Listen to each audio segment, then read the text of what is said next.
अंतरवाली सराटीमध्ये मराठा आंदोलनात झालेल्या लाठीचार्ज बाबत मंत्री छगन भुजबळांनी खळबळजनक दावा केला।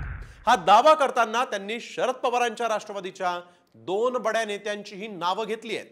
भुजबळ आणि जरांगेंमधील जुन्या वादाचा नवा अंक काय सांगतोय पाहूयात।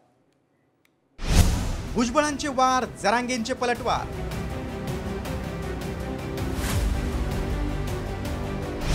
जुन्या वादाला नव्या आरोपांची फोडणी। लाठीचार्ज नंतर जरांगेंना आंदोलनाला बसवल्याचा आरोप। अंतरवाली सराटीत झालेल्या मराठा आंदोलनाबाबत मंत्री छगन भुजबळ यांनी खळबळजनक दावा केलाय। अंतरवाली सराटीत झालेल्या मराठा आंदोलनादरम्यान झालेल्या पोलिसांच्या लाठीचार्ज नंतर मनोज जरांगे तिथून निघून गेल्याचा दावा भुजबळ यांनी केलाय। मात्र त्यांना पुन्हा त्या ठिकाणी रोहित पवार आणि राजेश टोपेंनी आणल्याचा आरोप भुजबळांनी केलाय।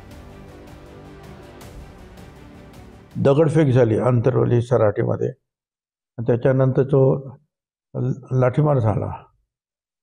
त्यावेळेला माझ्या माहितीप्रमाणे जरांगे तिथून निघून गेला होता। रात्री 2 वाजता राष्ट्रवादीचे 2 आमदार, एक स्थानिक आमदार आणि एक रोहित पवार यांची नावं पुढे आली आणि काय ना टोपे, राजेश टोपे, या दोघांनी त्याला परत आणून तिथे बसवला आणि पवार साहेबांना तिकडे नेलं। छगन भुजबळ तर काही मागतच नाही, दंगली तुम्ही घडवता। बीड कोणी पेटवला, आमदारांच्या घरांना आगी कोणी लावल्या, हॉटेल्स कोणी पेटवली, तिथली शैक्षणिक संस्था कोणी पेटवली, शरद पवार साहेबांचं ऑफिस सुद्धा कोणी पेटवलं। ही गुंडगिरी तुम्ही करणारे लोक आहेत। पिस्तूल घेऊन तिथल्या तिथे उडवणारे, हवेत गोळीबार कोण करत होतं? ऐकलत? भुजबळांनी काय सनसनाटी आरोप केलेत? अर्थात यावर जरांगेंनीही पलटवार केलाय। त्यांना आरोप करण्यापलीकडे काही काम नसल्याचं म्हणत जरांगेंनी पुन्हा फडणवीसांचं नाव घेत टीका केली आहे। तर भुजबळांचं बोलणं मनावर घेत नसल्याचं जरांगेंनी म्हटलंय। तुझ्या डोक्यात जी म्हातारपणाला एक जी मस्ती आलेली ना, ती फक्त येऊन देऊ नको। गरीबात दंगली लावू नको तू। उपोषणाच्या पुढे उपोषण बसायला लावून दंगली घडून आणू नको। आमचं आणि त्यांचं कसलंच वैर नाही। हो, गोरगरीब ओबीसीचं आमचं हे पाप मात्र तू करू नको, एवढं ध्यानात राहू दे। त्याला चमत्कारिक बाबा आहे, ते चमत्कारिक बाबाला कळत आहे। चमत्कारिक बाबा आहे, अरे बाबा। आणि बाबा दिसतोय दाढी ते सध्या बाबाला गे टिळा लाव थोडासा, एक नसतो का असा असं असं इकडून असं। अरे बाबा, तपासण्याला आता लागत आहे गिरायक त्याला, बरंच आता गिरायक लागत त्याला, लय अंतर्ज्ञानी रे। यावर टोपेंनी बोलण्यास नकार दिला असला तरी रोहित पवारांनी मात्र भुजबळांना जोरदार प्रत्युत्तर दिले। सामाजिक प्रश्नासाठी सामाजिक कार्यकर्ता लढत असताना राजकीय आरोप करून सामाजिक कार्यकर्त्यांची बदनामी करणं आपल्यासारख्या ज्येष्ठ नेत्याला शोभत नाही।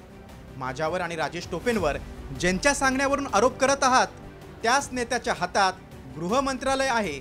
त्यांना सांगून माझ्यावरील आरोप सिद्ध करून कायदेशीर कारवाई करायला सांगा, हे माझं जाहीर आव्हान आहे, असं ट्विट रोहित पवार यांनी केलंय।